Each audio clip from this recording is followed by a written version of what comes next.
Yo, what is up, guys? It is Nick, or the Notorious Fantasy, back in today with another fantasy football video. Today's video is going over the Thursday night football game from last night, the LA Rams versus the Seattle Seahawks. Now I'm going to talk about all the players in this game that have any fantasy football implications going forward, and just talk about in general what happened this game and my thoughts for the future. Now, before I get into the video, I'd like to give you guys a word from my sponsor, OverlayDFS.com. They are a great website, very fun to play on. I plan it every single week, and I would like if you guys would come and play with me. So cue that right now. Tired of having to pick the perfect player at every single position in order to win at salary cap DFS? Are you tired of having your salary cap lineup out of the running to win money in the first 5 minutes? Does playing salary cap DFS feel like a job and not even a game? Want a fantasy game where pros with 150 lineups and computer generated games can't dominate?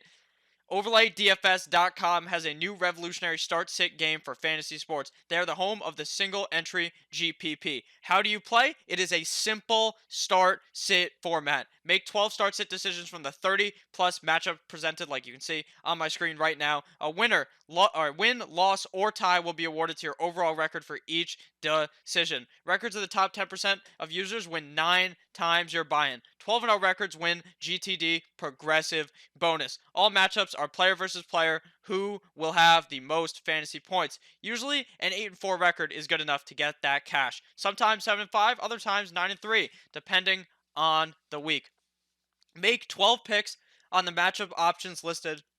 For example, in week 5, it could be Cooper Kupp versus Todd Gurley, Adam Thielen versus Stephon Diggs, Carson Wentz versus Tom Brady, and many, many more. The object is to stay consistent and finish in the top 10% of the field to win 9 times your buy-in until the stars align and you go that beautiful 12-0. Right now, if you go the perfect 12-0 in the $109 game, you'd win the progressive bonus of over 26 big once, $26,000. They have buy-ins at all levels. If no one hits that perfect 12-0, the progressive bonus keeps growing and will roll over until it gets hit. It's like the super contest, but for DFS. Do not get shut out. Visit www.overlaydfs.com today. And we are back.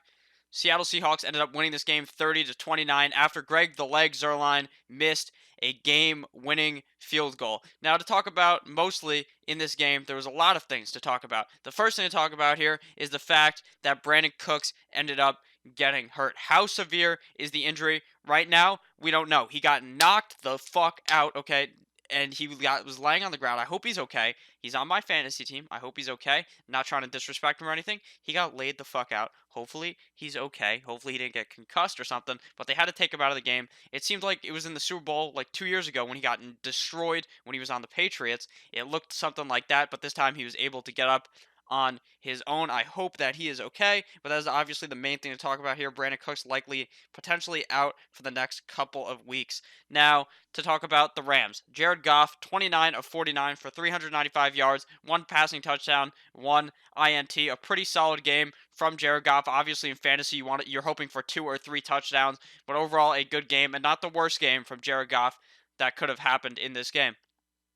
Russell Wilson, 17 for 23, 268 yards, 11 average, 4 touchdowns, 0 picks. Amazing game for Russell Wilson. Knock one time if you're with me. Great game for Russell Wilson. Great game also for another Seattle player named Chris Carson, running back, 27 touches for 118 yards and no touchdowns. But don't worry, he got that touchdown in the passing game. 1 reception for 5 yards and 1 touchdown. Now, this catch looked embarrassing. He threw it, and it was like one of those when you're playing in elementary school and you just tap the ball a bunch of times and then you catch the ball. Oh, look, I'm so cool. But Chris Carson wasn't trying to be cool. He just couldn't catch the fucking ball and almost lost them the game. It would have been hilarious if he dropped it. But Chris Carson had a really good game. Now, Rashad Penny did get some use. 6 touches for 8 yards, as well as 2 receptions for 31 yards. But at the end of the day, Chris Carson was the king of the touches and played very well with it.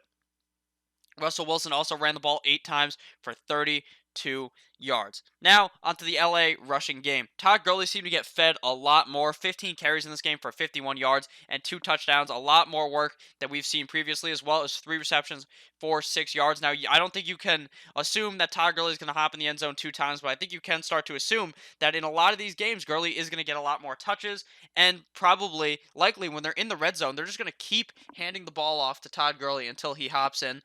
One of the times, the fucking Red Sea spread, and he just walked straight into the end zone. And I think that could happen again with a good O-line like the L.A. Rams. Now, Gerald Everett had an amazing game, 7 for 160, 136. No touchdowns, though, but still a phenomenal game. Now, I didn't advise anyone start him, but clearly he's a guy that you may be able to start in certain situations. He looks very good. Cooper Kupp, 9 for 117 and a touchdown. He seems to be the clear wide receiver one on the team.